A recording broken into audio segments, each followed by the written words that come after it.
Adam, welcome back to the show. Stephan, thanks so much for having me, man. It's great to be back. You're one of my favorite podcasters, so this is always a treat. Fantastic. Well, I love hearing your insights and chatting to you about energy and mining. And I wanted to chat again about all this stuff that's going on. Obviously, there are different views around ESG, and I think in many cases, many people in the Bitcoin camp really they actually are anti this stuff. It's just that maybe there are different approaches on how to go about it. And so let's start with a little bit of your view on where we are in the Bitcoin community dealing with some of these things like the proof of work FUD that's coming, the ESG narrative. Where are we as a community, and what's your overall take on how the community is? The community, and when I say the community, I also mean Bitcoin mining businesses as well. How are they responding to this? Yeah, I mean that's a great question. So I'll give a little background too, just for those who don't know, right? I mean, because I'm biased, right? Everyone's biased, so I'm happy to share mine. And my bias is, I'm in the oil and gas industry. I'm a petroleum, not just a petroleum bull, but I'm a petroleum, advocate. I think hydrocarbons, fossil fuels are one of the most powerful tools to lift people out of poverty. Because I think that at the end of the day, what we have is a world where the leveraging of technology allows for a better quality of life. And without electricity, without cheap and reliable power and abundant power, there are many cultures, maybe micro societies and in places in the world where people are left behind, right? They're truly left in like a different century, simply because and it all boils down to electricity. And so I think that empowering the world with hydrocarbons, right, is a good thing. This ESG, gosh, I spent a lot of time looking at the ESG and the ESG kind of development, right? Because it wasn't always ESG, right? ESG is an acronym that came out relatively recently. I want to say in the last 8 years, I couldn't really find anything about ESG like pre-2009. The acronym hadn't been invented yet, right? Because I guess, BlackRock and hedge funds hadn't come up with this scheme yet, in my opinion. So what I see ESG as is, I see it as a objectively falsifiable movement to quantify and separate good and bad behavior based upon this arbitrary measurement of carbon consumption and or emissions. And when they say carbon, they really mean carbon dioxide, right? They really mean CO2. They say it's a carbon credit, or it's really not carbon. And sometimes in people's mind, they think carbon, I don't know about you, but I think carbon, I think of like a bag of charcoal or something, right? But carbon dioxide, I mean, that's plant food. That's like what I'm breathing out right now as I talk on this podcast, right? And so when I think it's part of the language game, where what I see is a dishonest accounting scam, right? It's like this. It's, hey, I want to make a product, but the cost to make that product and the market for that product, the willingness of a consumer to pay for that product, I don't really like the numbers, right? Like maybe my product is something like a really, really badass golf cart, like one with a roof, and it's going to have, I'll name it after a guy that used to do stuff with electricity, like Tesla or something. And like maybe it's a badass giant battery golf cart, right? Now, manufacturing a Tesla, you can't fucking do it for what somebody wants to pay for a Tesla or what they can go pay for like a Toyota Corolla. So what Elon did and what many, many others before even and after him have done is they say, hey, look, so like our accounting book is such that we're spending this much, we're only making this much, so we're losing. But we're going to enter in this new column called carbon dioxide / virtue. And if we subtract carbon from the total of the world, well, we ought to get paid for that by the government because, look, government, we're going to save the planet by doing this. And so it's all predicated on this doomsday feudal, save mankind, right? And if it's for the sake of the human race, there's no means that are too abhorrent to execute, right? Well, if it's like, well, unless we do this, everyone dies. Well, then any amount of tyranny, any amount of like control can be justified because it's like, well, they're either going to have to, people are going to have to either learn to love to live under the control of the government. Otherwise, we'd all be dead and on fire anyway. And I just think it's a large fallacy the nuts and bolts behind why I think it's a large fallacy. It's not only that because on the surface it looks like it and it's somewhat identifiable as an arbitrary accounting scam, but when you get down into the numbers of it, it seems to me that there's pretty much blatant fraud occurring, right? And I think that I don't think anybody would stand here and argue that there's no fraud occurring in the carbon sequestration credit market, right? I bet you anybody that's participated in the carbon sequestration market would say that like it's pretty shady and it's kind of a big bag of like just everybody's getting rich and nobody really knows why you get all these credits.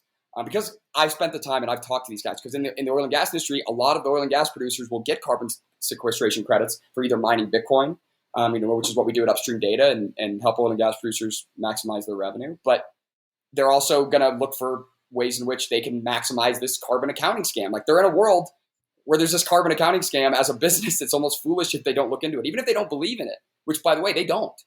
They know that not only do they have to do that because it's a means by which to be profitable, but even more so, the reason a lot of oil and gas producers are starting, they're doing it because of profit, but one of the nice cherries on top of the selling point, the value proposition of mining Bitcoin in the oil field is, well, look, we get to go out and talk to all these investors about how we're going to be the greenest of the most ESG of any oil and gas company. Because right now, big hedge funds, guys with big money, they don't want to, they can't invest outside of their corporate ESG strategy. So if they want to invest in a company that's going to go, produce crude oil and natural gas, well, it better be the absolute, most ESG clean oil and gas company. And so every single oil and gas company right now needs to have an ESG strategy. Otherwise, they can't get money. They can't get money to go drill.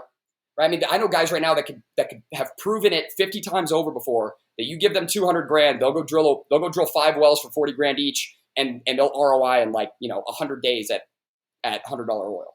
These guys, they've done it before. They've got a proven track record. People won't give them money, even though they know they'll get their money back, simply because of this ESG, this kind of puppeteering this from the top that says, that is bad. That's not virtuous. It hurts your PR image, and you're contributing to the demise of the human species. And so, yeah, actually, sorry, Adam, just on that before, as you mentioned this idea that there are certain people who, on a rational basis, you really could just invest with them. And you know how historically there have been some of these so-called ethical investment funds who, they'd say, oh, look, we're going to do investment, but no guns or no whatever, certain industries. right. Isn't there an argument then for an opposite of that? Like a specific, yeah, we're going to go invest in the anti-ESG projects. Yeah, no, I think or is there so. something else Yeah. at play? Well, I think, it's a combination, right? There's a lot of moving pieces here. One of it is just the concentration of capital where, up to today, even those who have rental agreements, and are more or less in the retirement phase of their life.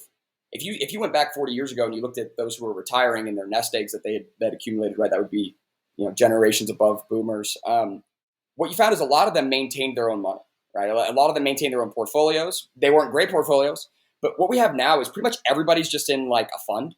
Like everyone's either like with Fidelity or like they're it's all their retirement account stuff. BlackRock, Fidelity, it's Vanguard. BlackRock, Vanguard. Yeah, it's literally, it's like, what I was reading was like Vanguard or Fidelity or Vanguard or BlackRock, they've got like 6.8 trillion. So between Vanguard, BlackRock, and one other, there's like 23 trillion. It's something insane like that, right? And so it's like, well, so even if like the rest of it's not even that much anyway, so they have the majority of the capital, and what they can do is they can enforce their will. And what their will is they go up and they build up a massive portfolio of quote unquote ESG companies that are primed to be rewarded these ESG credits, this virtuous score, which then translates to lower operating costs and higher margins. They've got that portfolio locked, and then they have to just keep pushing that agenda because it's their portfolio, right? So like they need to push ESG, and that's why I think part of it is when they saw, it's a weird world when Elon Musk, the prince, damn near the creator of such a freaking ESG concept, is out there saying that corporate ESG governance is, what did he say? It's the devil incarnate, I think was his words directly, right? So when Elon Musk is saying that, there's only reason that he's worth what he's worth is because of this scam. But the fact that he used the scam to get rich and then turned around and said, "Hey, this is a scam," I can almost appreciate it. Like at least the end part of it, like the second half The of that honesty, behavior. right? Yeah, the honesty. At least he's so fed up with how nonsensical it is. And one of the things I want to talk about is this: is like I'm not an anti. A lot of people come up to me and they're like, "Well, you don't like wind power, or you don't like solar," and it's kind of true. I don't really like wind. I don't really see where it makes any fucking sense. I can't. I run the numbers so many times, and wind just there are very specific applications for wind, not very many of them. But they're like, you don't like solar and stuff, and it's just not true. What I want to have is an honest conversation, right? I love energy. I think sovereign production of power is amazing. That's why I love solar. I'll own tons of solar because literally you could grab the sun and generate electricity. It's a beautiful thing. But I'm not kidding myself. I'm not going to be the smug guy on my front porch with my solar, like looking down on my bare roofed neighbors because they're dirtier than me. No, I actually feel like they should look at me as like the rich snob that wasted so much money on such a carbon intensive process as making a photovoltaic solar panel, right? So what I want to talk about is how a solar panel is a petroleum product, a wind turbine is a petroleum product. It's made of epoxy resin. They are literally subject to the petroleum industry. And here's the thing: oil and gas is not a perfect process. There is an environmental impact to drilling oil wells, and it can be really bad if it's done, with terrible stewardship, and it can be very minimal, right? It can be almost non-existent. Same thing with solar panels, same thing with wind turbines. Everything has an impact. Every action has a reaction. Let's have an honest conversation about it. And the only way that I feel like I can get the pendulum back to where any type of conversation of normalcy can occur is to mock and absolutely obliterate the far end of the pendulum that's championing this. Like if you're getting electricity from a battery, you're going to heaven. If you know what I mean, if it's from natural gas, you're going to hell. Like it's this weird shaming. Similar to the mask shaming, similar to the vaccine shaming that takes place of this just kind of like, you should feel like you're looked down upon. And I think it should be the opposite. I think a Tesla should be like, that should, in my mind, that should be the image of the wealthy, the like unnecessary technological advancement. In my opinion, it's less efficient power, but the performance of a Tesla is fucking amazing. Like it's beautiful. I love driving one. It's so much fun, but it shouldn't. To try to make that thing cost $27,000 or $30,000, impossible. Yeah, and so it just comes down to this weird inability to accept reality. So, for example, these Tesla and battery users not being cognizant of where the energy is even coming from. Like if you look at the overall grid, and I think someone like Alex Epstein, and I can see you've got his book there in the background there as well.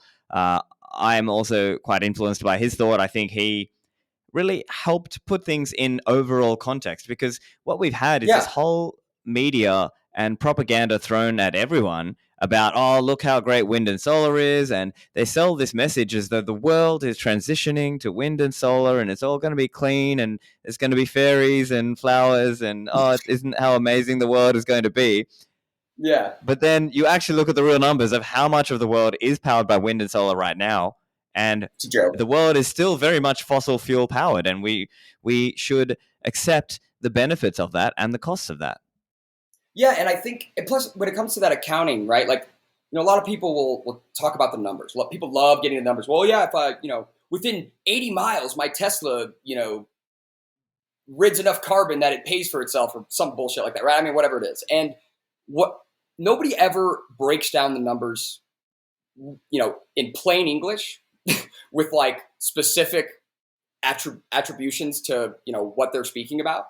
But the very simple walkthrough I go through is like rare earth minerals. Like right now, Jeff Bezos, Bill Gates, what's the guy, Richard Branson from Virgin Mobile? Virgin Mobile. I think they're all invested like massive amounts of money in some, lithium ion, platinum, nickel, mining expedition in Greenland, right? And I just think to myself, okay, let's just start there. Let's not even talk about the amount of meetings that Bezos had about this project and the amount of miles he flew in order to have those meetings on his private jet. Let's not even go that far down the line. But let's just start where like the project gets approved and they get to break ground. Well, how do you break ground? Because you don't have a solar powered bulldozer, right? You don't have any land movers that are run on renewable energy. So the bottom line is you can't move earth. You can't extract raw mineral without internal combustion engines.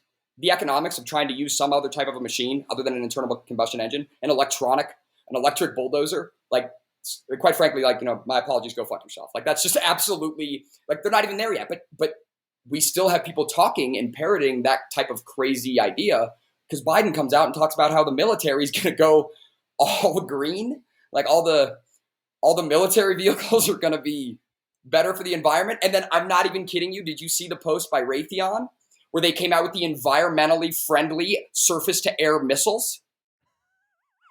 You haven't seen this? Right? I'm not kidding you. You shared it, right? Yeah. Yeah, I shared it. They actually fucking posted environmentally. Well, these are our most environmentally friendly yet surface-to-air missiles. I mean, what a joke! I mean, what are we talking? Are you talking about that plane you're blowing up that's going to land in the ocean full of rocket fuel and steel? Like, what are you talking about? Like the environmentally friendly nature of it, the environmentally friendly nature of war. I mean, that's what we're talking about. We're literally at a point now where we're getting fed environmentally friendly weapons of war. And, when I see posts like that, I finally get so fed up. And what bothers me the most, the reason I was so happy when you reached out and so happy to come up on this podcast to talk about this is, I think a lot of people out there just need to think at night, what do they want their legacy to be? Because we all get one life, right? And here's the thing about our lives that's different from people of the past is we have fuck you money. Right? We truly have money. We can't be cut off from the financial game. We can't be just, financially castrated from afar because some algorithm picked up that, we might be a fraud alert or something like that, right? So we truly have a world today where, in my opinion, billionaires like Elon Musk, Michael Saylor, both members of the Bitcoin Mining Council, even if they burned all their bridges and created enemies out of everyone they know, none of their enemies could take their wealth from them. None of their enemies could take those billions of dollars of potential financial power out of their pocket. So if they're not going to stand up for what's right, if people in this world don't stand up for what's right, it's merely a sign of cowardice. It's merely a sign of priority, or it's a sign of, someone being compromised, someone not having the compass to look through, good and evil, right and wrong. And at the end of the day, ESG is wrong. The amount of deadweight loss and pain that the environmental social governance causes, the amount of people impacted, and ultimately the amount of poor that will be kept in an energy poor situation, unable to escape poverty, will be immeasurable. And so, there are true consequences to dishonesty, and ESG is one of the most dishonest accounting / social scams I've seen. And even if you want to take them at their nuts and bolts, well, they focus only on the E of the environmental social governance, right? They don't even want to step into the S hardly, because their argument already starts to fall apart when it comes to oil and gas and petroleum. Because you have things like modern day healthcare, right? I looked it up because I was ranting one night on Twitter, and I was just so fueled by the nonsense I'm seeing, right? It's so, when it's just such blatant dishonesty, and it's so hard sometimes to not, get baited in.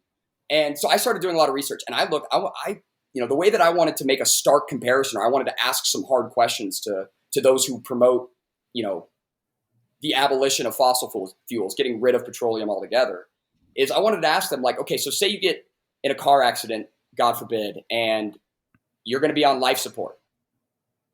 You want that hospital to just be run on wind and solar, right? Or do you want a hospital that maybe has more reliable power, right? So I actually went and did some research and look, are there any hospitals out there that run on just green energy?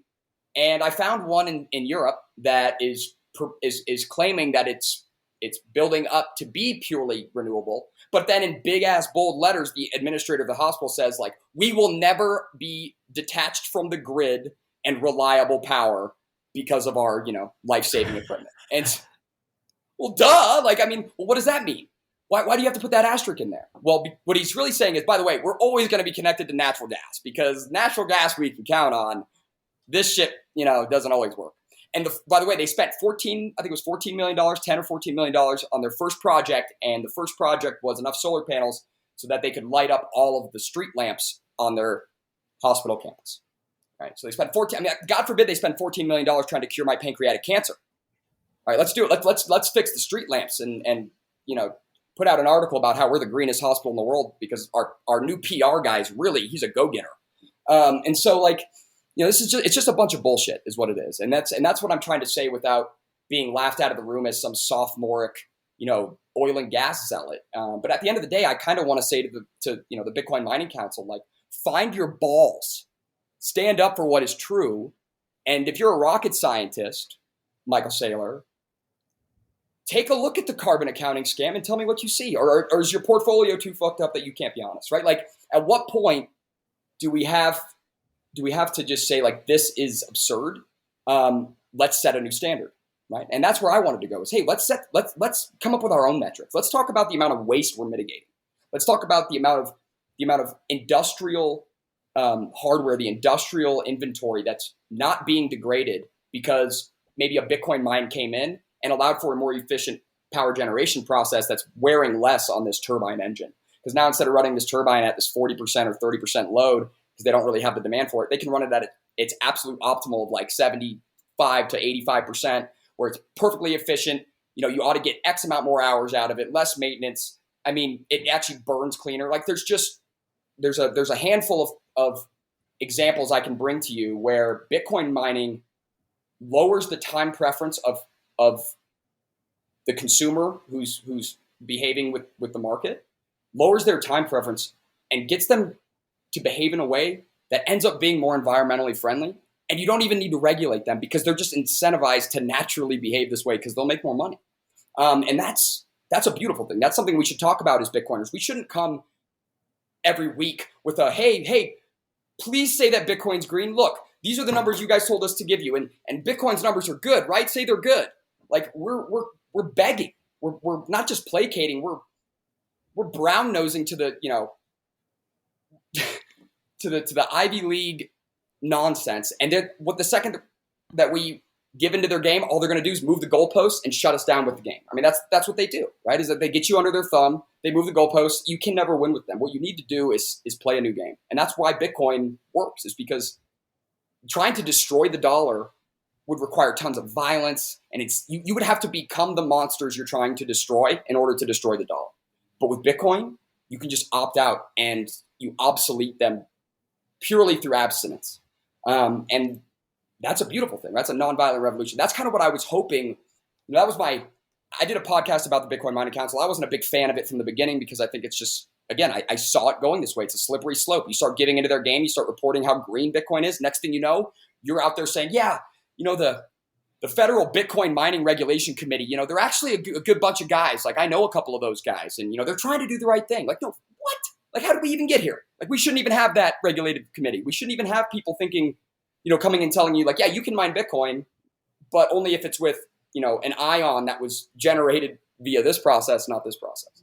And so that's where I feel like there's a level of cowardice out there and maybe a fear of, not being accepted by the mainstream. We don't want to be accepted by the ESG mainstream. That's a failure. If we're accepted by them, that's a nightmare. What we should do is set a new standard and show the world there's a better way to talk about how we're impacting the environment, how we're impacting society, and what that looks like going forward and why, we're doing it the right way. Yeah. Okay. So, I want to, let me, for the sake of a discussion, right? Let me steel man a little bit, right? So let's say, the recent Bitcoin Mining Council report. So here I'm looking at the Q1 2022 report, and they've got basically the executive summary here has 3 points. So I'm just going to read them out for the listeners, and you can kind of come back with your thoughts on that and why you think that's fundamentally flawed as an approach. So step 1 or point 1 is uses an inconsequential amount of global energy, 16 bips, so 0.16%, and generates negligible carbon emissions, 8 bips, so 0.08%. So, and then the second point is around Bitcoin mining hash rate is up 23% year on year, and energy usage is down because of the increase in efficiency. And 3, that Bitcoin is the industry leader in sustainability with a 58% what they call sustainable energy mix. So, yeah, in your view, why is that fundamentally flawed? All right, so let's start with point 1. Point 1 is a terrible the nominal amount of energy that Bitcoin is consuming, just as a number, is arbitrary. As a first point, but the second point is it's going to go up greatly, right? If Bitcoin truly is what I think it is, the amount of wasted, effectively free-like power that's out there that takes, really all it is the upfront capital of the infrastructure. The marginal ongoing revenue is pretty much just holy profit. The amount of that type of energy source, those types of energy sources that are out there in the world, immeasurable. And so I don't see why that number doesn't grow, relative percentage wise, greatly. Because what I would say is, okay, what if Bitcoin was using 3% of the world's energy? Would it be bad then? Okay, what about 6, about 9, 12, 14? Where is it bad? Because what you're telling me is this number's okay. Okay, well, what the assumption is there is that, okay, well, there must be a number that's not okay, right? So what you're telling me is that, this needs to be controlled and monitored, and we need to keep this number between, but no. That's irrelevant. Like, the market will solve how much energy gets put to Bitcoin, because if people are doing it at a loss, then it's futile. It's unsustainable. So it's moot. It's like saying it's like talking about how many transactions were sent. Honestly, Bitcoin Bitcoin miners don't mine Bitcoin to process transactions, right? They mine Bitcoin to earn Bitcoin. Right? They're capitalists. Maybe they have some ideological behavior in there. Maybe there's somebody that would, like myself, I'd mine at a loss only because I think that there's a value, a premium to having that kind of access to new Bitcoin without having to give a bunch of my private information and stuff like that. So, but I wouldn't do it at like a freaking massive loss. I wouldn't spend a $500 just to buy $3 of Bitcoin or something. So there's a line for me. So even then, at some point, we just have to be honest. And Bitcoin's relative percentage of power generation, I think it'll go up in the mid to longish term. But then on a long time horizon, on a 50-year time horizon, what I hope is Bitcoin will be that 0.01% of every watt that gets generated. A piece of it will go to Bitcoin, because it's very hard to get every bit of energy that is produced to a downstream market, which is a human, right? If it's not Bitcoin. And so Bitcoin is a beautiful thing that way. So first point, the amount of energy Bitcoin consumes as a total nominal energy, or as a percentage of total electricity on Earth, which, by the way, how do we really get that number? Why? Okay, so let's look at other things. Is it bad that this industry uses X percent and this industry uses this percent? What are we talking about here? What we're saying energy usage is bad. That's what we're saying. Right? We're talking about how more energy usage is bad, less energy usage is good. I fundamentally disagree with that. I think that energy consumption is the number one indicator of increase of quality of life. And so I actually see energy consumption as a good thing. I hope it goes up. So I'm sitting here wishing for different numbers than these people. Obviously, there's a disconnect. Obviously, we have fundamental disagreements on what's right and wrong, or what's good and bad. And that comes down to, I think even most ESG proponents, those really stark advocates out there, I think they would tell you, yeah, you should switch to solar, but really just try to use less, try to consume less. They would advocate for that. And I'm sitting here why would, do you understand what consuming less power means? Do you know how much power is required to have open heart surgery? It's a lot. Usually a heart is flown on a plane, in a freezer. 17 people are involved.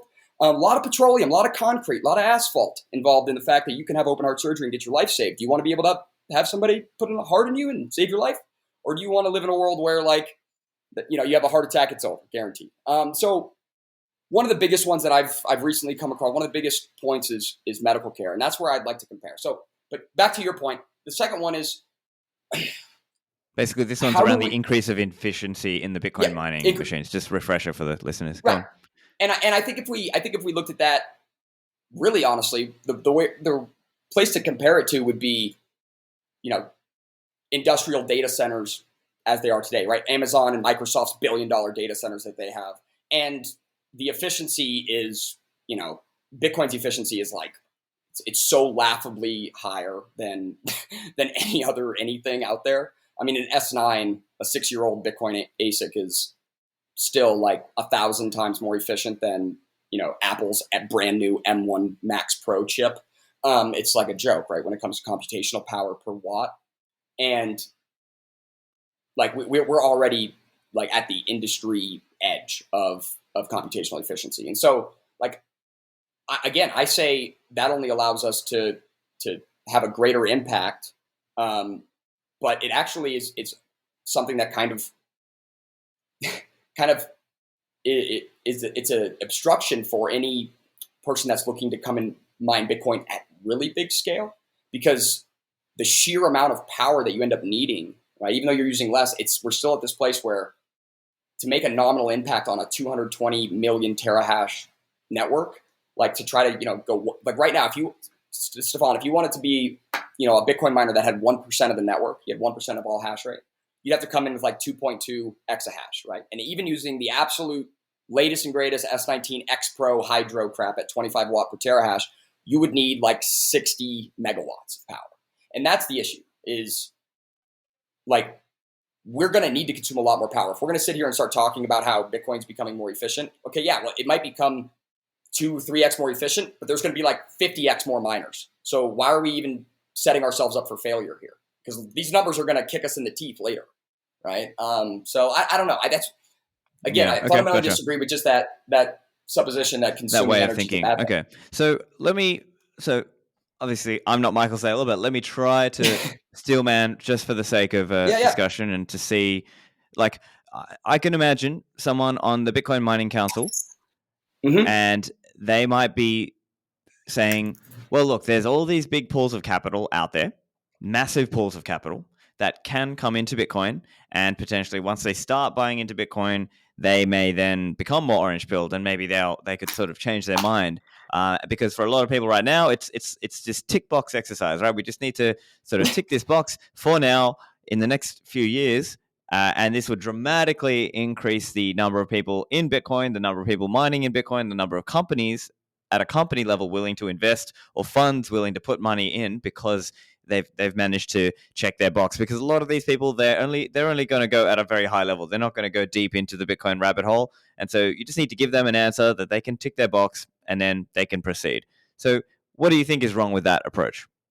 No, I think that's a great question. I'd say what's wrong with that approach is just at a fundamental level, it's dishonest means to achieve an honest outcome. I mean, every politician in the world will give you a similar line of BS, right? It's, oh, no. Listen, we just have to bomb them so that everyone can be, happy later. Like we just, it's the thing we have to do. And you even said it in your question there, we're like, yeah, well, this is kind of a way to almost like, get them to take a look at Bitcoin, because before they were just going to disregard it from its energy use, get them to take a deeper look. And then upon that deeper look, our hope is that they will have an epiphanic realization that actually consuming energy is a good thing. And not only is that just like an incredibly dangerous game, what I would say is that all boils down to that's not somebody acting in the best interest of Bitcoin, right? That's what they might say, like, oh, well, it'll give us access to these pools of capital. It's like, no, it's going to give you access to those pools of capital.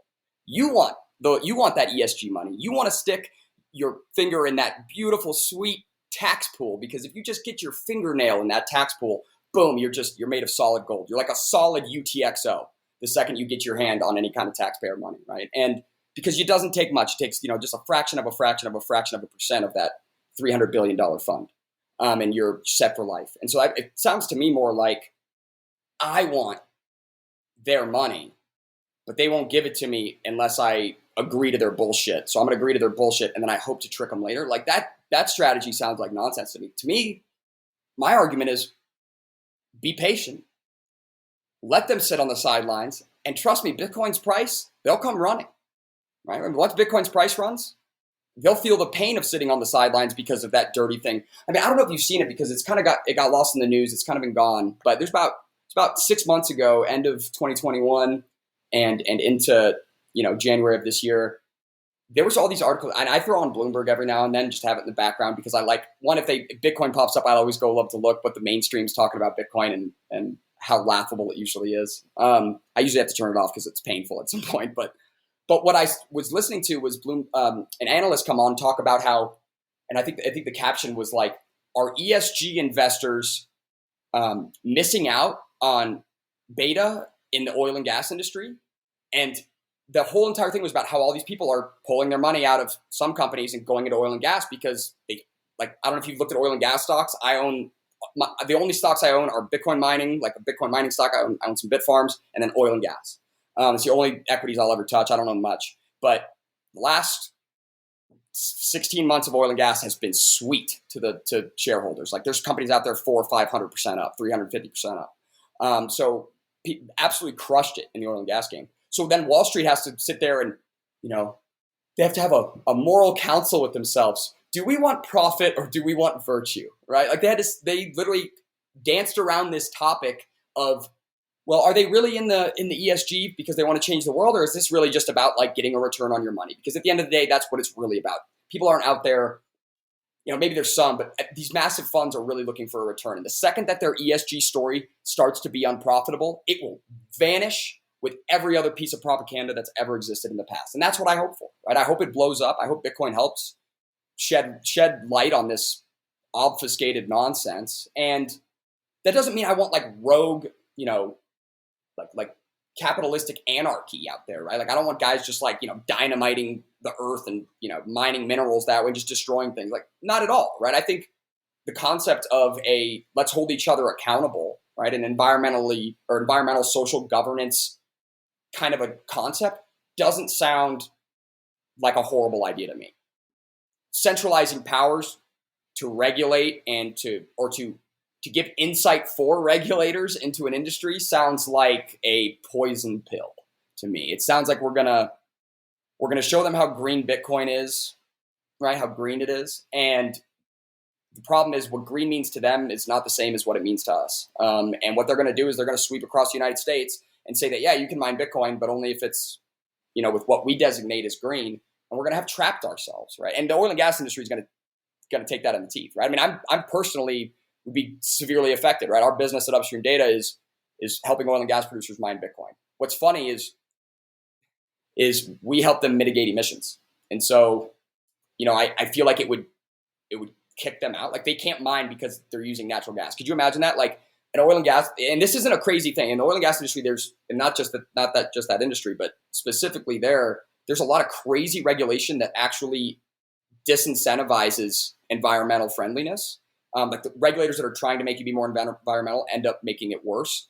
One of the examples is like, with flare gas, where they will literally, in New Mexico, they got to a point where, and here in Colorado as well, you cannot flare a single MCF of gas.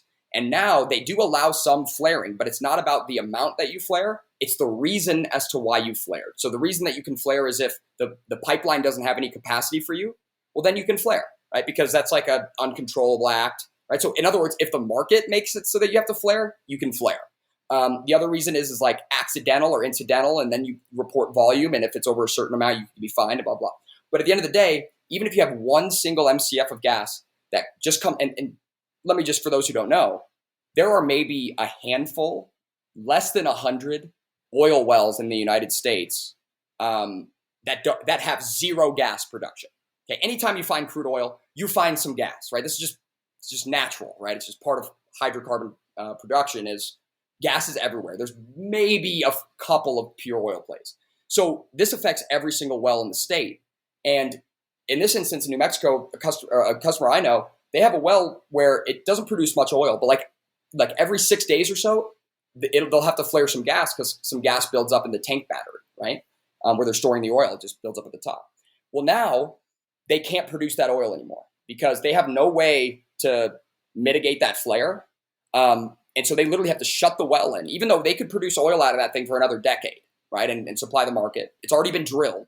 But they're going to flare like 1,000 cubic feet a week. And so what the government decided to do was fine them $2,500 a day that they don't report on what they're doing with a well that has any flare. And so these guys didn't figure it out until a month later. So they've already been, the well only makes $1,200 a day. So you're getting fined $2,500 a day. You got to shut the thing down.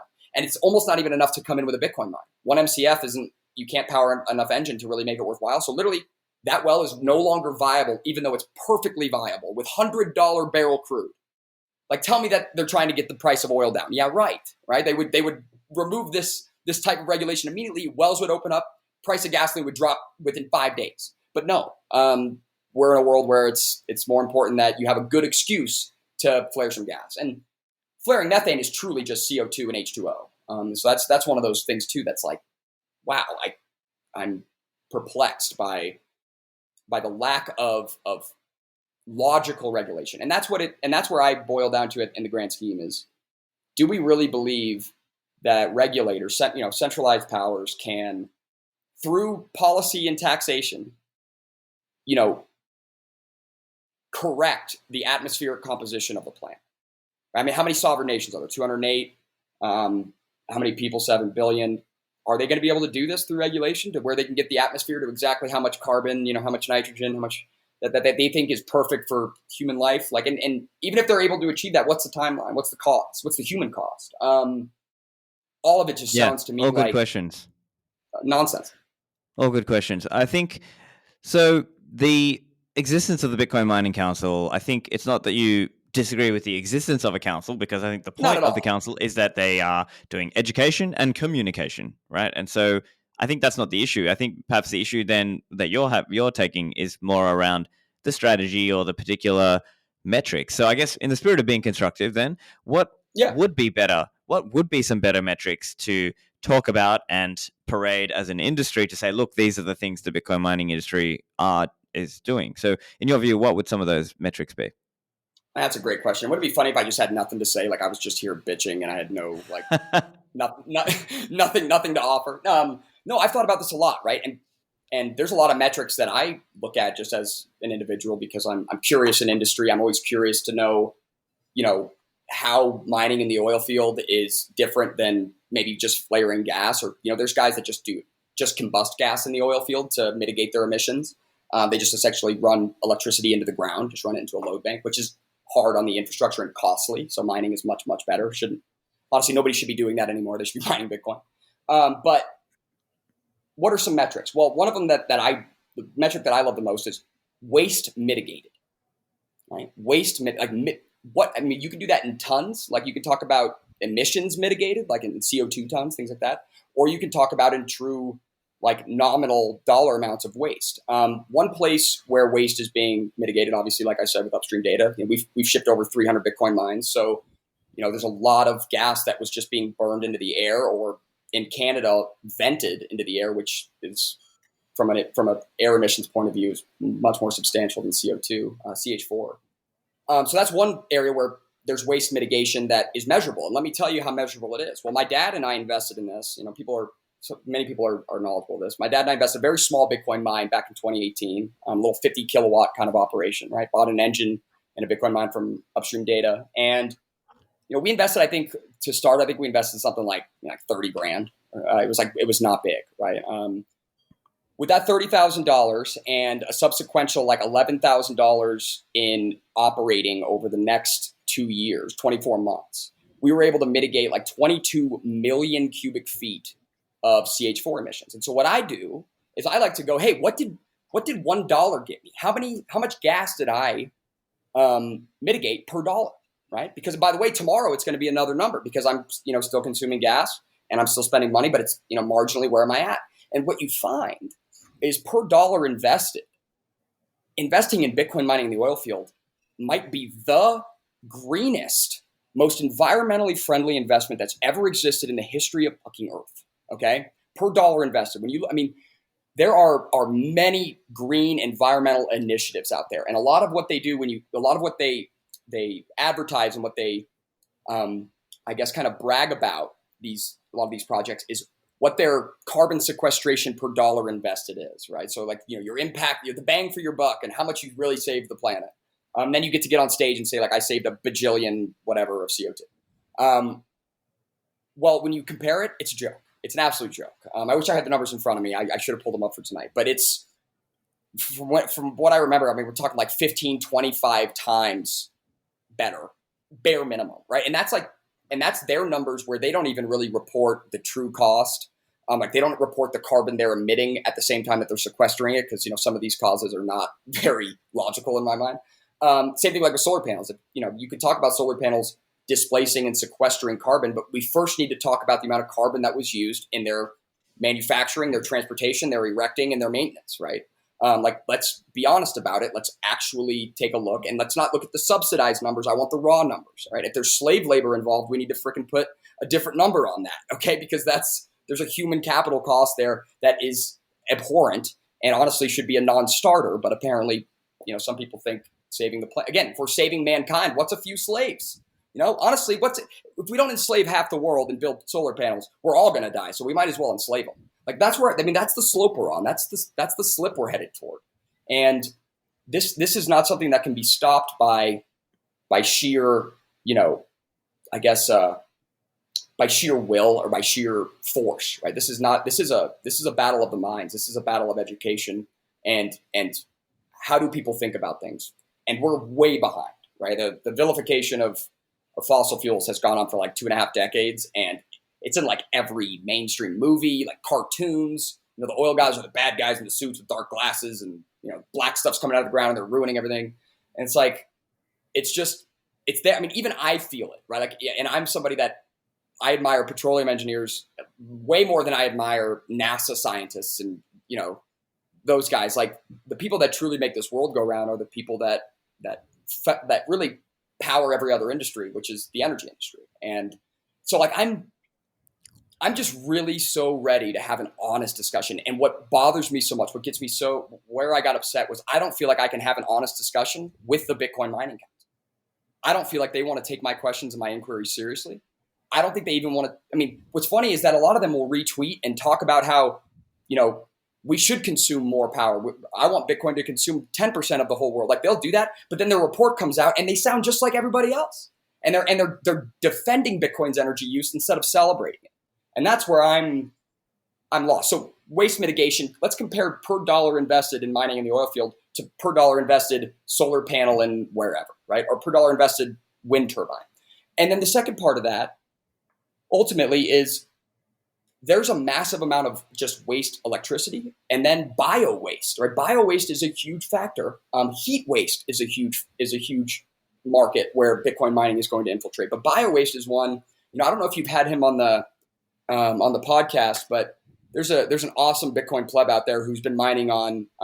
He's down in Mexico, I believe. He's mining on animal biofuel. In other words, animal waste, right? Animal shit. And I think it's either hogs or cattle, but these hog lagoons, they have methane digesters. There's these really expensive, quite intricate machines that like churn through that waste, and they generate electricity. Well, a lot of these biofuel facilities, they're operational because they were getting regulated to be operational. So they spent all this money, and what they're doing is they're selling power back to the grid for like maybe a penny and a half, 2 pennies is what they're getting, when they could be mining Bitcoin for 24 cents per kilowatt hour, right? They could be making 12 times that money, but instead they're hooked up to the grid. So a lot of those guys are waking up and realizing like, oh, wow, like we have a really valuable thing known as electricity. Well, they're mitigating waste. Where's that in the environment, in the reports? Now, I know that they'll mention some of these things, but where are the numbers? Right? Where's the argument of like, well, look, if you just look at Bitcoin's energy consumption and like, what's the efficiency of that, right? Because I don't even think that that's energy usage that could be classified as bad, because without that energy usage, we have a ton of methane emissions into the air. And when we run that methane through an engine and combust it, well, now we have CO2 and H2O. And they go, oh, carbon dioxide, it's going to kill the planet. And I'm like, well, I'm breathing carbon dioxide. You want me to die? And their honest answer would be yes, right? Like, I'm as much of a problem as a internal combustion engine is in their mind, because I'm exhaling CO2. And so I feel a personal attack. I emit CO2 personally all the time, right?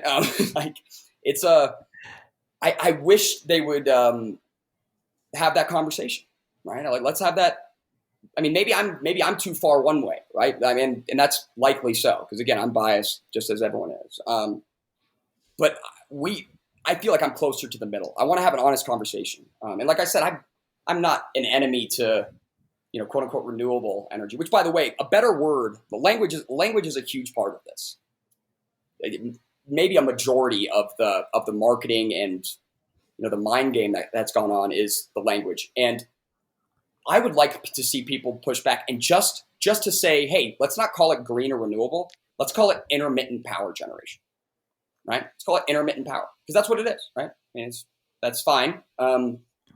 It's not a big deal. It's intermittent power. Like it's not. I mean, green is synonymous with good, right? and that's the problem, is that really what they're saying is good energy, and which leaves you to believe all this other energy is bad. And that's, man, we need to have an honest conversation, because I get the mining council report, and I just feel like we're losing the battle. Like we're just one step closer to just getting taken over by carbon Nazis.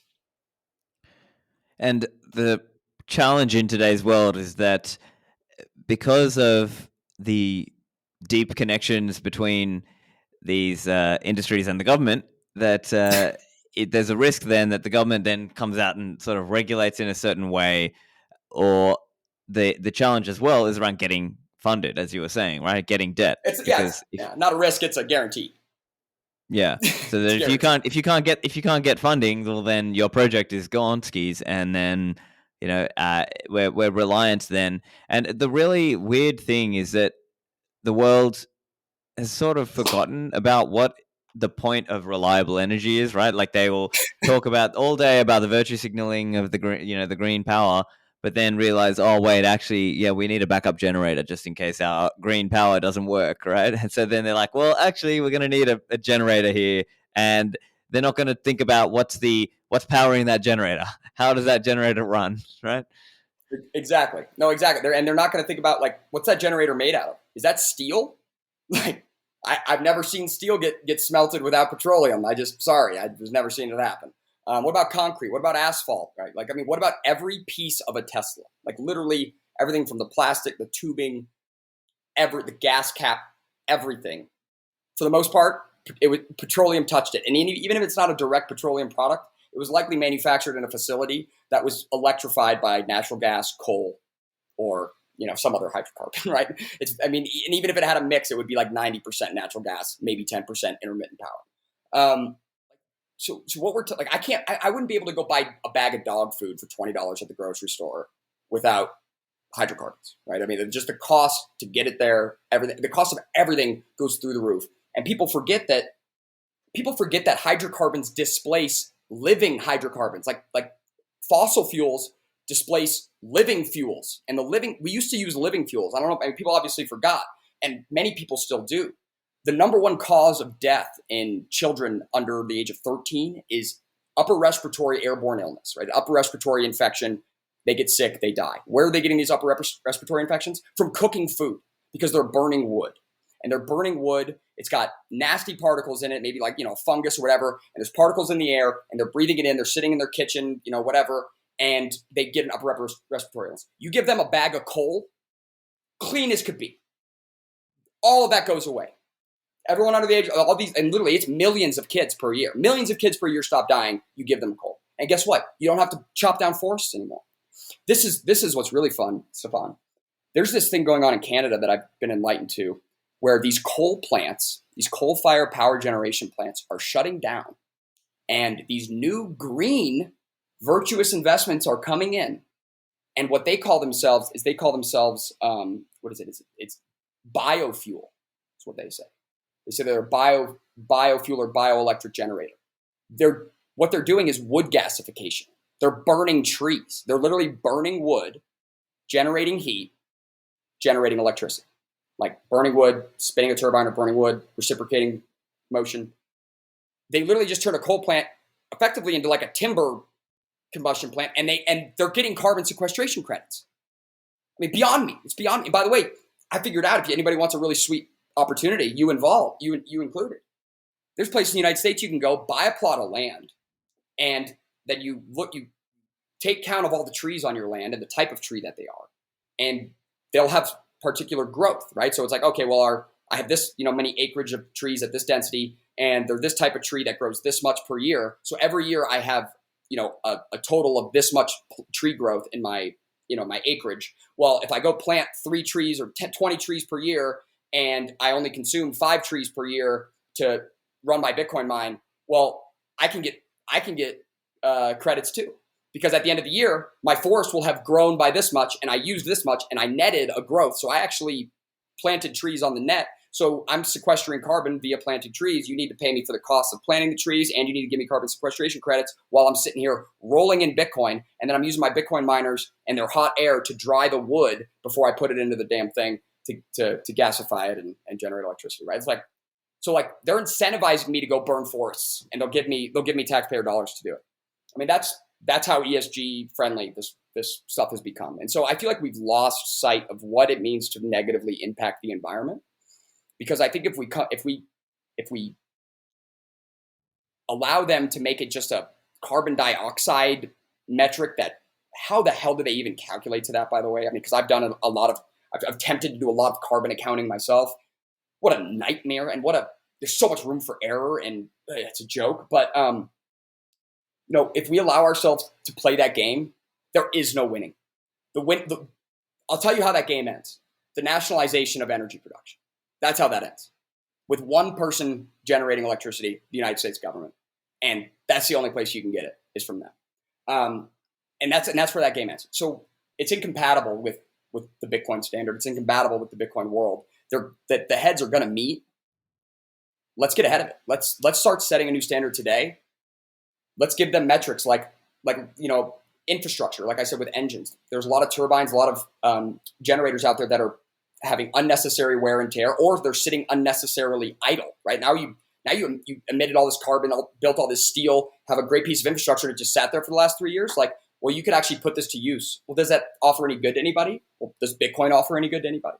Not to mention, it would be generating profit for whoever's the owner of that thing. So there's a lot of just what I feel like almost common sense discussion to be had as to why the current system is a joke. We shouldn't participate in, right? I mean, we're more honest than that. That game is way too dishonest for us to even try to put Bitcoin in that box. Let's build a new box. Right. And so just to spell out that unused infrastructure point a little bit, what are some of the ways that Bitcoin could be used in that? And what are we talking about here in terms of unused infrastructure? Like what does that story look like? Well, I mean, just think about the sheer amount of unused, like the idle power generation infrastructure in the world right now. I mean, the first thing that comes to my mind is just the amount of, sheer internal combustion engines that are sitting idle in, rental car parking lots and, so all across the world. There's so much internal combustion engines. I mean, it's practically a commodity. Like the 5.7 liter V8 Chevy, V8 GM motor, that thing is like, it's like as common as, like a toilet paper roll holder. You know what I mean? They're everywhere. There's literally, I think, like more 5.7 liter V8s than people in the United States. Like there's tons. And so in terms of how much idle infrastructure, there's a lot. There's also underutilized infrastructure where there's these, I know companies that have massive turbine engines, but they don't have any use for 8 megawatts, right? Maybe they need like a few hundred kilowatts on site. And so they're running that engine at its lowest load, which means they're running it at its lowest speed, its lowest kind of generation point. And even then they're generating more electricity than they need. So a lot of it, they're just running into the ground, right? They just run it into a load bank. It's just a means by which to rid electricity, where a lot of utilities do it. A lot of grid operators, right? They're familiar with load banks, which I think a Bitcoin mine kind of comes in and acts as a load bank. Where now, instead of running that engine at 25, 30% load, well, they can kick it up to that efficiency. They increase the lifespan of it. And these are like very, very capital intensive, low turnover, specialty pieces of infrastructure that take years to make and design. And so, this is something that would have the dollar impact on that, where it's like, well, if you had 2.5, 3 megawatts of Bitcoin mining going on right now, my God, what are you earning per kilowatt hour? What did I say, like 21 cents per kilowatt hour right now? I mean, my God, if you're consuming megawatts, that's a massive amount of capital that's not being made, right? Not being generated from that infrastructure. And then in many situations, in many of the exact situations, what they're doing with the gas that they could be running through the engine, they're just like flaring it, right? They're just either, trying to mitigate that waste. So that's one aspect. But another aspect, and a better person to talk to about this would maybe be like Harry from Grid, right? Where I know and I'm not an engineer, but I know at the utility, the power distribution level, the cost to electrical waste and as well as the wear on certain infrastructure when you bring in a Bitcoin mine, what you do is you effectively mitigate a lot of that demand trough and peak nonsense that utility grid providers have to deal with on a yearly basis and a seasonal basis, right? Because in December people use way more power, but then up until like the 20th, then like they're all on vacation. There's all this like crazy cyclical nature to electricity consumption, and Bitcoin just smooths it all out and makes you able to better plan for the future and just be a better allocator of capital. So what kind of an impact, from a 50,000 foot view happens when you've got just every single, person in the ecosystem acting on a lower time preference and behaving in a more stewardly way to their infrastructure, to their capital, to their resources, right? It's almost immeasurable. And the best example of that is in oil and gas. And I haven't mentioned this yet, but a lot of oil and gas production, certainly when it's an oil play in a remote area where there's no midstream, right? There's no pipeline access. So, and they're just going for oil. They're calculating their business plan on oil.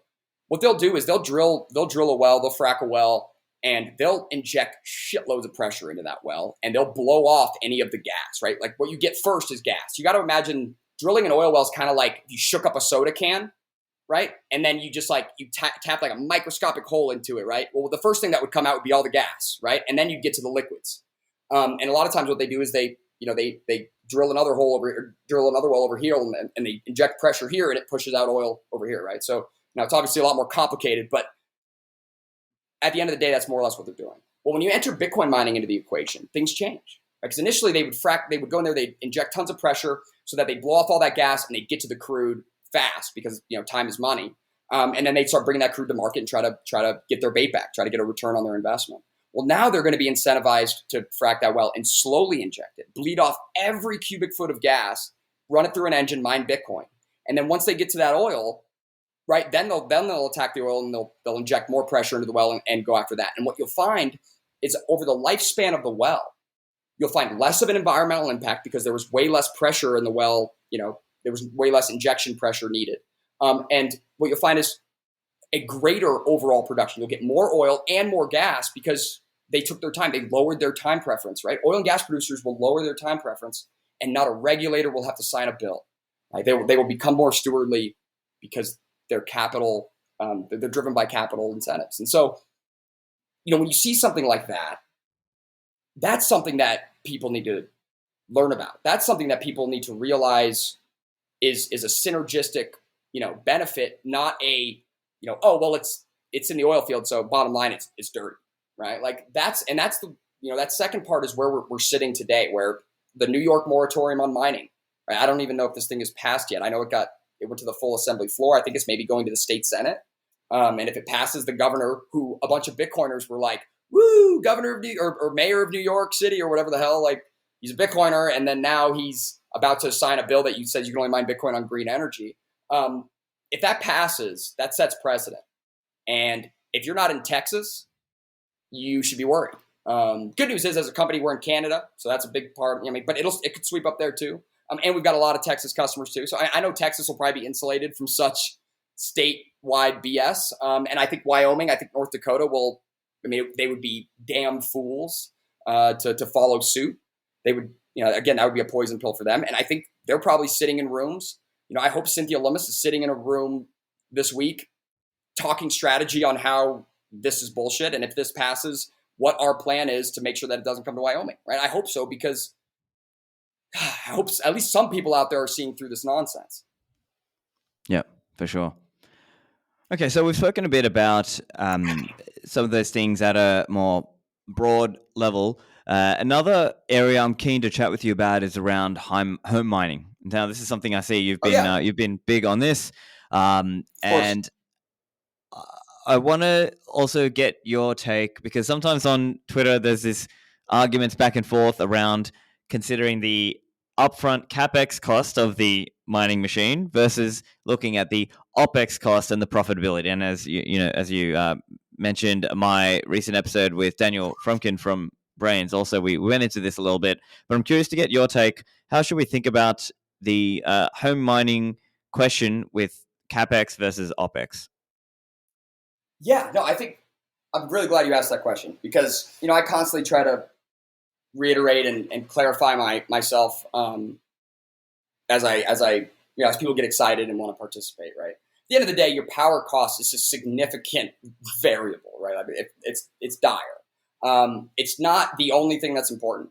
It's not the only thing that should be considered, in my opinion, but it is the first consideration. And what's interesting is that the United States, there's a lot, like the actual population, the number of human beings that are in a jurisdiction where their power is sub 10 cents per kilowatt hour is a lot. Like, it's a massive market. It's not, just a few people. Like, there's a lot of places. I mean, here in Colorado, I'm at like 11 cents, like 10.7 or something like that, right? Which I think the national average is like maybe 13 and a half, 14. So, and then you got places in Kentucky. I mean, a guy just posted on Twitter, a home miner out there. I think he's got like 7.1 cent out in Kentucky, just residential. I know farmers out in Kentucky that have our hash lots that are like 5 cents. And so this is the question, right? So I would say that there is a threshold, and I'd say it's somewhere around, 8 to 11 cents ish. Like, if you're at 12 cent power, that's like, I mean, here's the thing. Today, and for the last 15 months, 16 months, these machines, the newer generation machines, so long as you were below like 40 watt per terahash. So, all like any of the S19s, if they have the word pro on them, or really any of the S19s, most of all the WhatsMiner M30, M31s, those are all 44 terahash and better. But certainly like the S19 Pro, right? The 110 terahash or 100 terahash, those have been making like, I think they bottomed out at like 18 or 19 cents per kilowatt hour, right? It was like, and they're kind of like right there today. Like, I think they're right at like 20 cents today. But they got up as high as like 46 or 47 cents last year, right? I was sitting there even at 10 cent power. It's like, well, if I'm spending 10 cents, 11 cents, if I'm making 43, like, my God, it's like I'm buying Bitcoin at a 75% discount. And so power cost is a big thing to look at, and always just look at, hey, what is this machine, or like, what's the break even on this machine? That's why I love Brain's dashboard, where they have a section, you scroll down a little bit, they show you like all these machines, and you can type in your power, but it's showing you what it's making per kilowatt hour. And so you're like, shit, okay, well, that's the break even. That's a big factor, but there's a whole other factor, right? Rather than an investment, like just as a pure, I'm raising capital to do this, I look at Bitcoin mining. One thing my boss, Steve Barber, said that I love so much, and we even made a GIF out of it, was, an exchange is a thing that takes your fiat and turns it into Bitcoin. Like, Swan Bitcoin's one of the best at it. A Bitcoin miner is the thing that takes your electricity and turns it into Bitcoin, right? And so I look at it as it's a Bitcoin on-ramp. And I love the idea of not giving the exchanges any more of my money. As much as I love the guys at Swan, and I'd give them money happily. The majority of exchanges, I don't think, are acting in consumers' best interests on a lot of other fronts, and so I don't like funding them. But I like Bitcoin. I like saving my money in Bitcoin, and so I don't want to fund them. But to take it a step further, what happens when tomorrow there's that legislation that comes out that says you need to fill out this new federal document and you can't withdraw from exchanges anymore? What does the price of an ASIC do? Right? Goes to the roof. So the way I look at it, for me personally, because I'm a Bitcoin extremist. I like to consider myself as a Bitcoin. I'm an individual. I'm a sovereign individual extremist, and I think that people should have a sovereign way to store their wealth in Bitcoin, an immutable means by which to save their value in Bitcoin. And a miner is a great tool for that, because it takes a hell of an extreme for the power company to cut you off and no longer give you electricity. And honestly, they're really happy if you're going to consume more. Like, you're a paying customer. They're totally cool with that. Yeah. So like, and I don't have to give them like all my, crazy private information that, these companies are so stewardly with. Obviously, none of them get hacked, and, I should feel totally safe. But at the end of the day, they all get hacked. And even the best ones, even the ones that don't want to get hacked, they put all the places, all the stops in place. It's the only thing we can really trust to not get hacked is Bitcoin. And so, I like to think of a miner as a means by which to DCA, but it comes with some pains in the ass, right? Two of them are, it creates a lot of heat, so you need ventilation, and it creates a lot of noise. And so, at Upstream, we came out with the black box. It's an awesome product. I've got two of them outside as we speak, and it's beautiful. Because one, if you can put the ASICs outside, again, back to just looking, I went back and just when I was going through saying, hey, like how many, I tried to answer the question, how many people want to mine Bitcoin at home?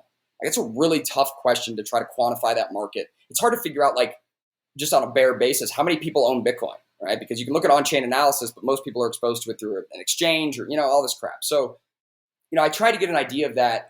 But what I found was there are a lot of people, when you look at temperatures, hottest temperatures throughout the year, I mean, so many people live outside of where there's 100+ degree day for any, long amount of time. Like usually it's like maybe in July, you're going to have 10 days where, 4 hours a day, it's going to be over 100 degrees. But for the most part, it's not that hot. And these ASICs, these new gen ASICs, they run really hot. Like people say, at the Bitcoin conference, we had one of our black boxes there, right? And we had S9s running in it. We were actually sharing the hash with random customers. It was really cool. We were dividing up 2 S9s. I think it was like at the end, everybody was getting like 0.8 terahash because we had like 45 people or something.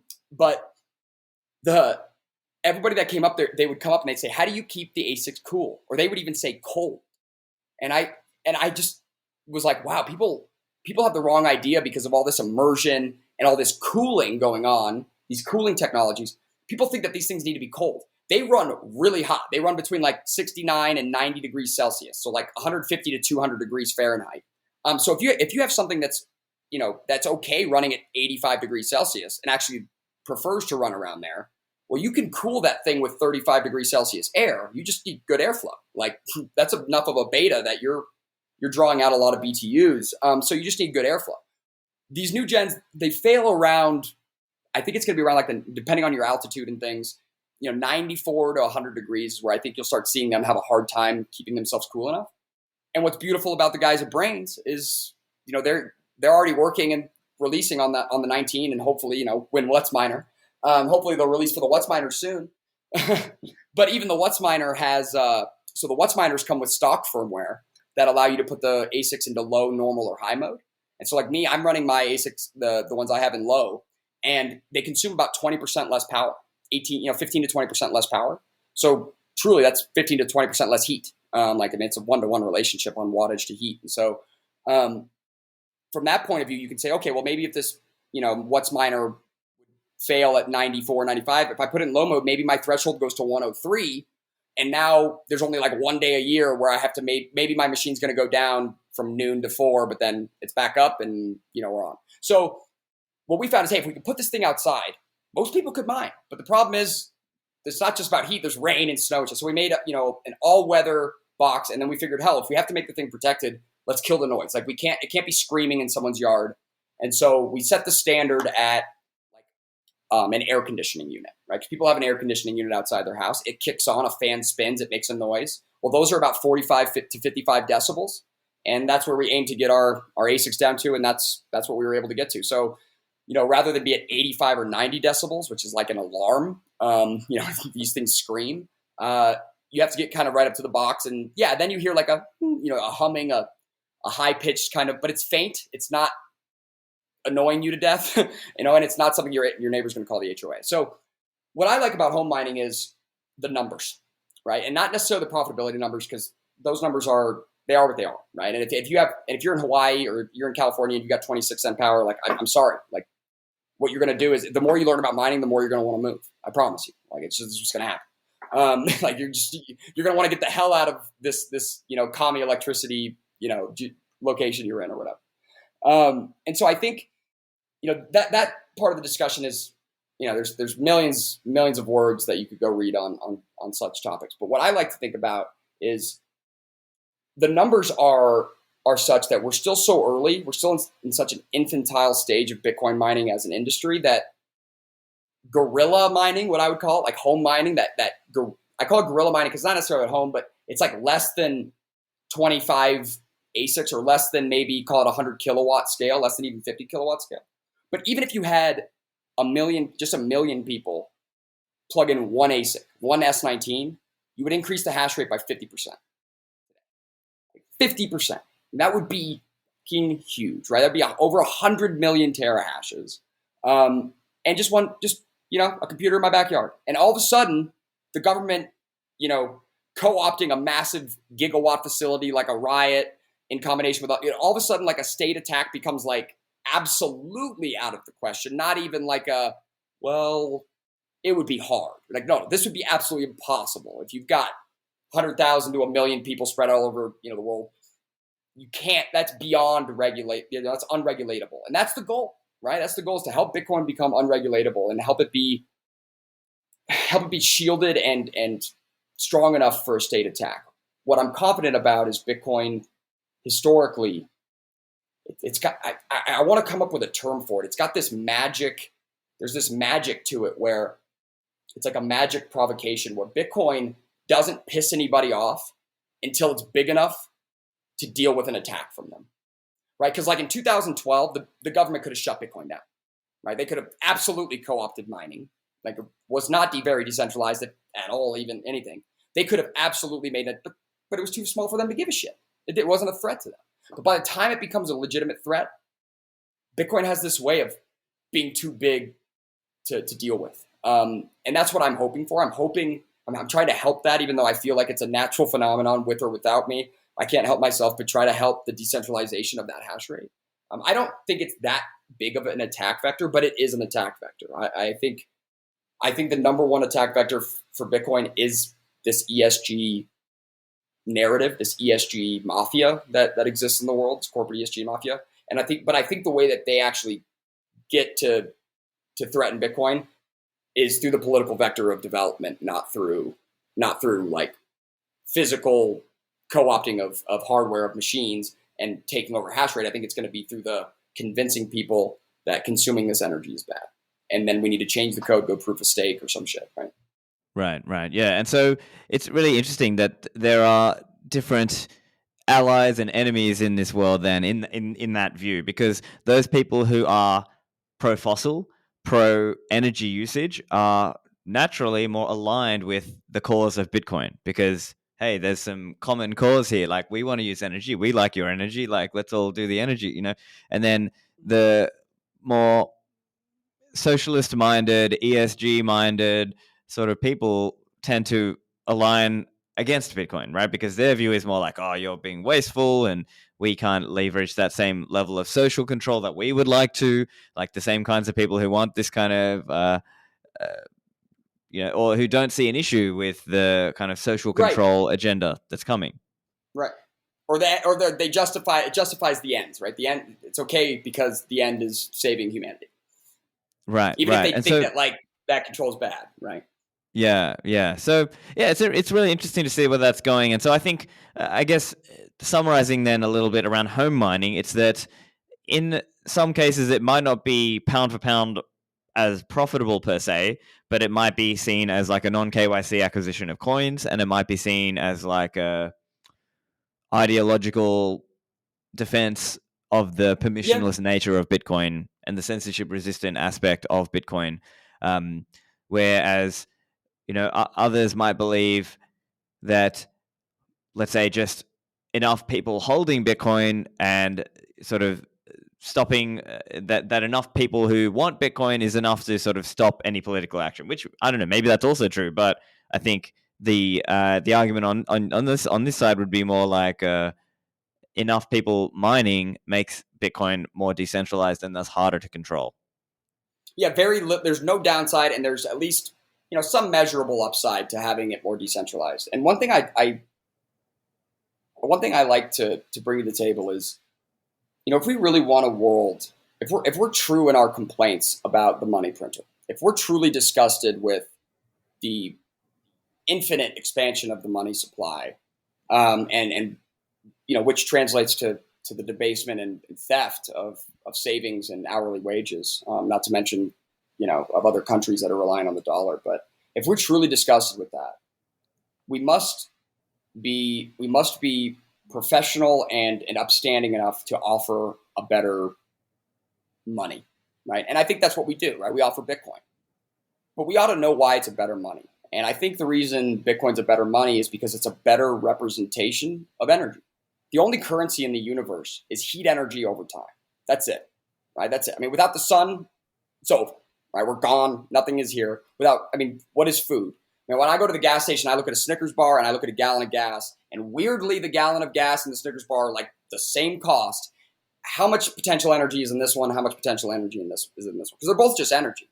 That's just what we're talking about. Right? Caloric energy, kilojoules, it's all the same. Bitcoin is it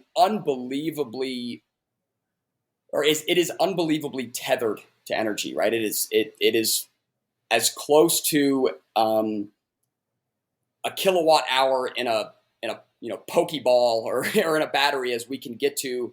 And we were Satoshi Nakamoto was able to synthesize that into simple ones and zeros, encrypted ones and zeros.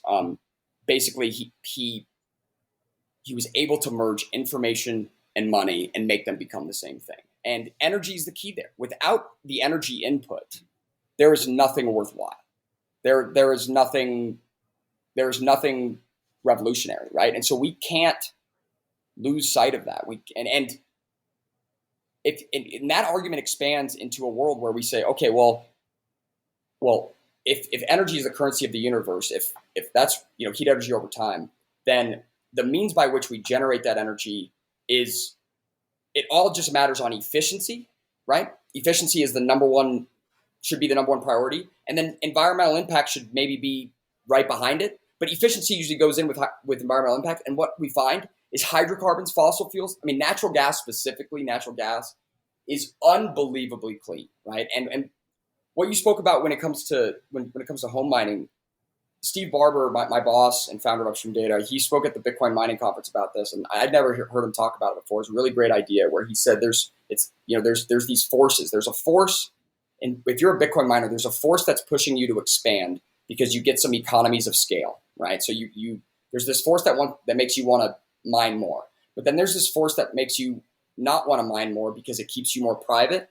more flexible, less risk, less bullshit, right? I think about Riot or these other massively publicly traded companies out there that are building these massive facilities. They've got, tons of contractors. They're paying healthcare, all this kind of stuff. I mean, they have to be the government's friend. They are toast. Effectively they have to play the game because they're too big to, get away with it. They would never break ground.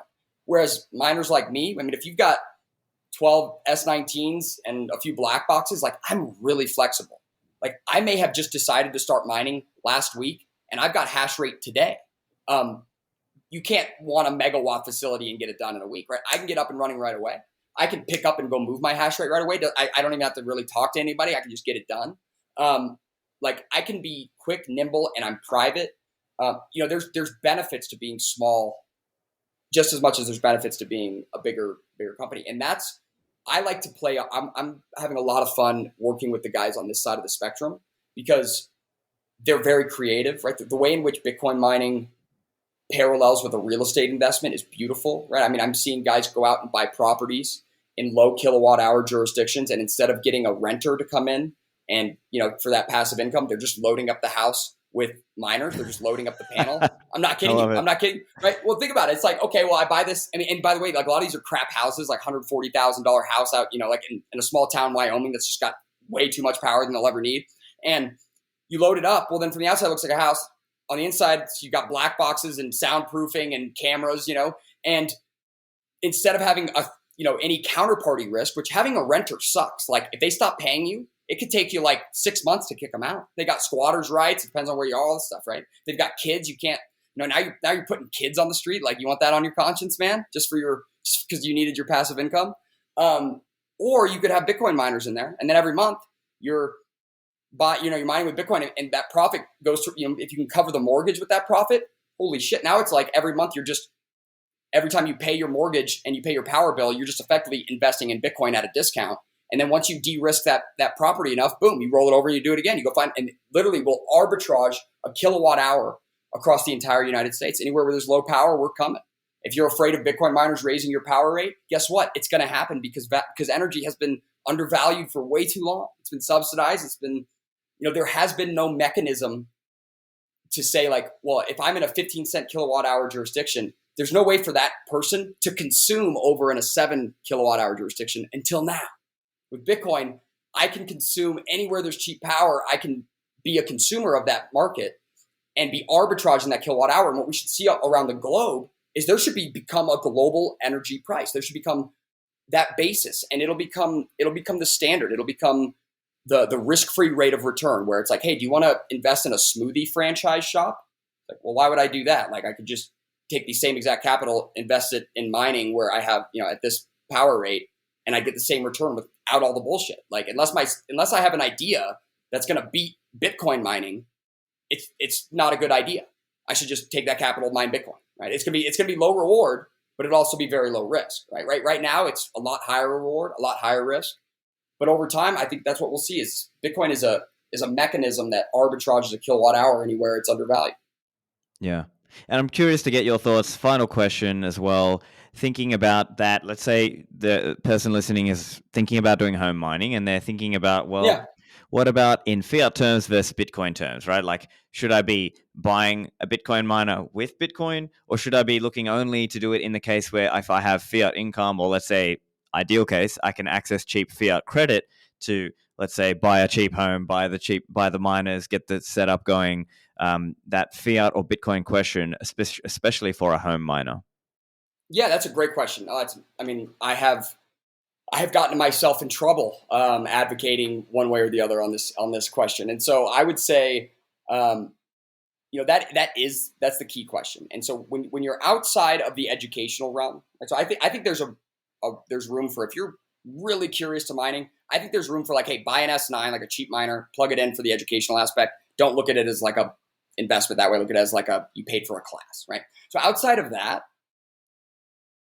always go try to borrow first is my rule, right? If you can find debt that's at a reasonable rate, do that, right? Because back in January, February of 2018, when I was running the numbers of, I had saved up about enough Bitcoin by like July of 2018, where I was getting ready to maybe start a company and go mine in the oil field. But every time I ran the numbers of using my Bitcoin to go mine Bitcoin, I was too much of a Bitcoin bull, right? Rightfully so. Obviously, we were at $5,000 coin.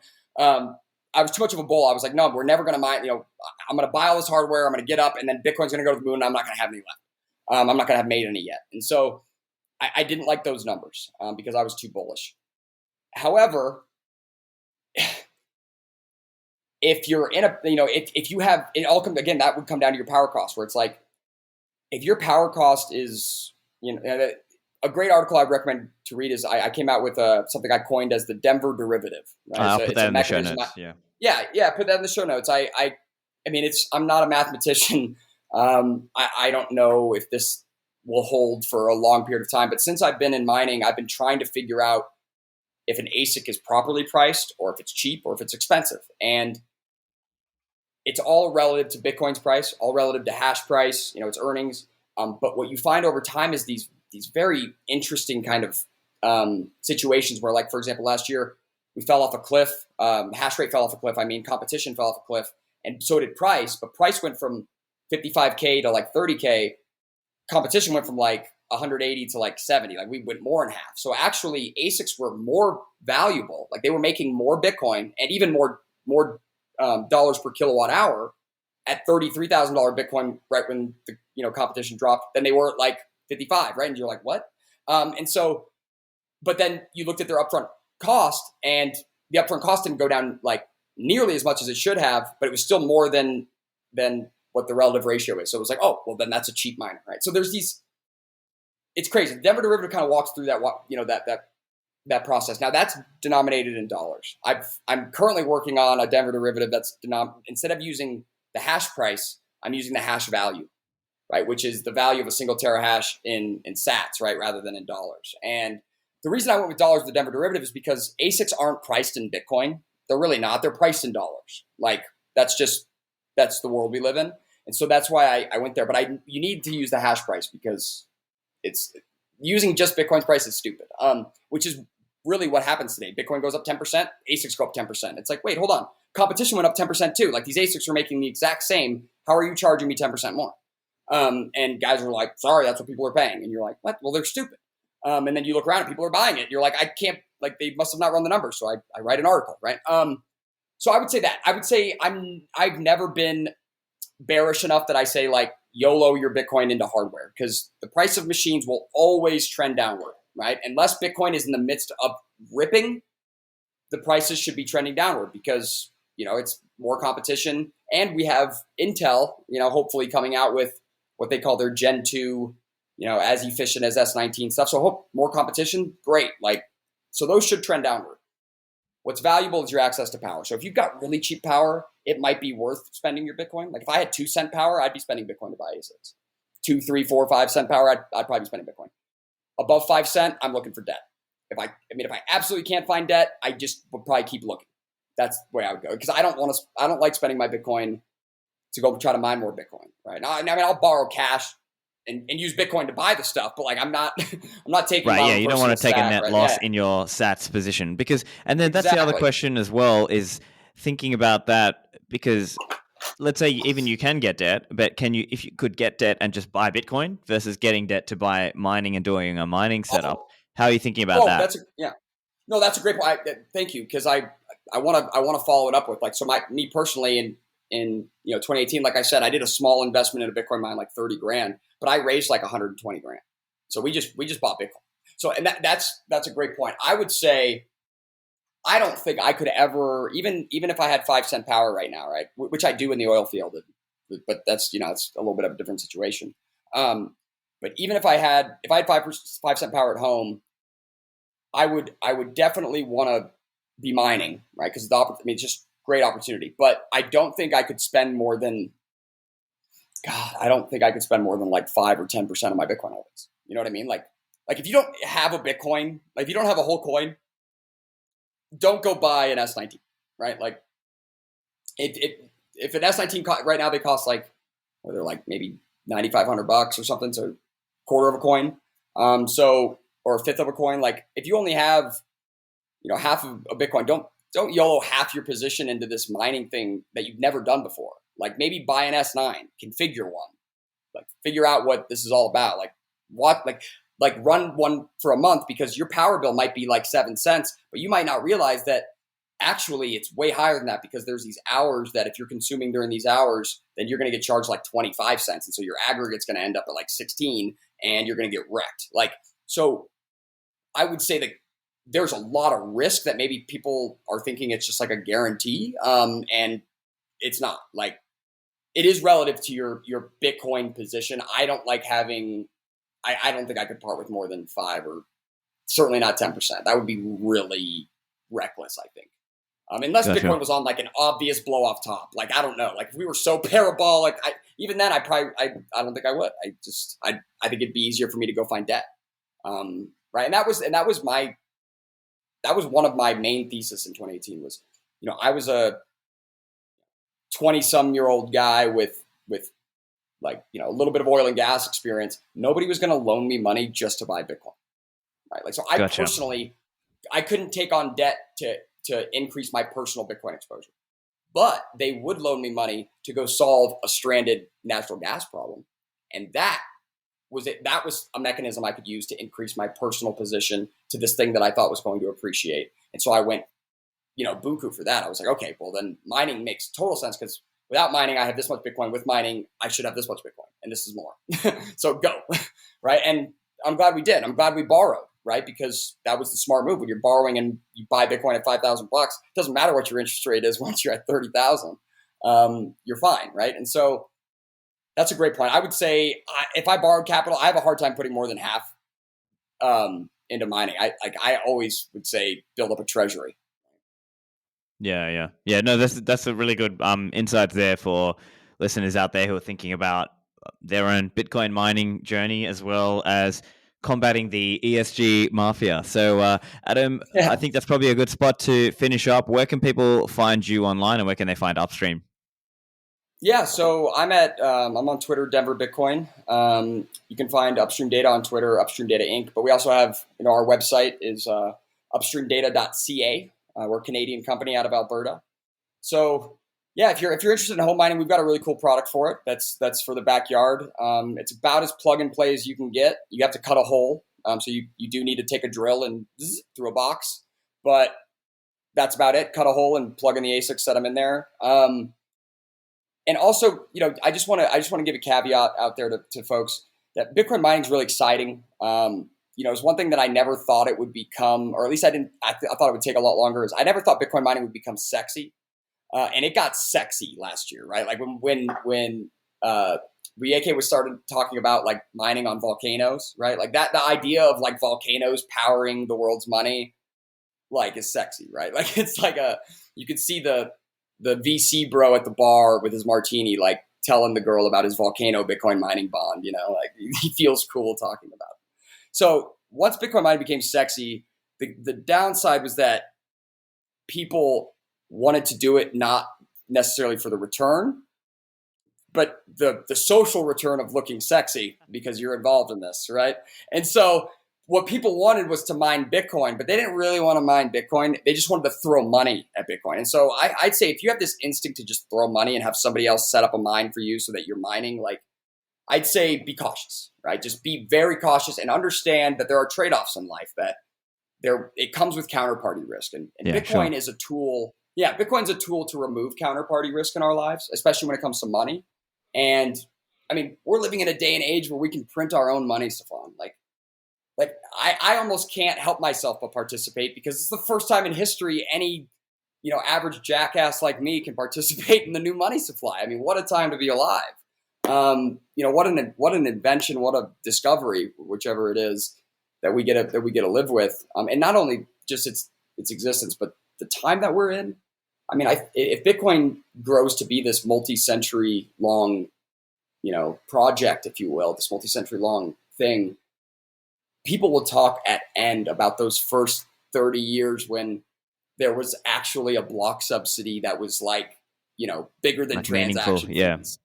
Meaningful, it's like the way I even think about the idea of mining 50 Bitcoin per block. It's like, but it's going to be at an exponentially more impactful point of view when the block subsidy is, a tenth of a Bitcoin and the fees are a tenth of a Bitcoin. And it's like, wow, we are bringing megawatts to fight for scraps of this currency. And so this is a very, very vital part of history where the future is going to be determined based upon the decisions of this decade. Like the things that happen with Bitcoin this decade are going to have massive implications going out, and that's why we're spending the time. That's why we spend 90 minutes on a Friday night to hash out these ideas. Yeah. Well, look, Saturday morning, I guess.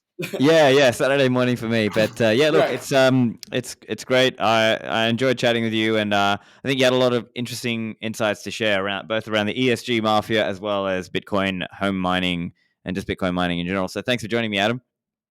Hey, thanks for having me on here. I always love going back and forth with you, Stephan. And hey, keep doing what you're doing, man. You've got one of the best shows out there. You get you have the absolute best guests, and I think it's hard to measure the good that you guys are doing. I hope that the streaming of sats is something that kind of becomes more mainstream and becomes more user friendly, because I think that's a really cool way to support guys. Something I look forward to doing for you and Odell and all those guys. So keep up the good work, man. It's not easy. I know it takes a lot of time behind the scenes, but appreciate you having me.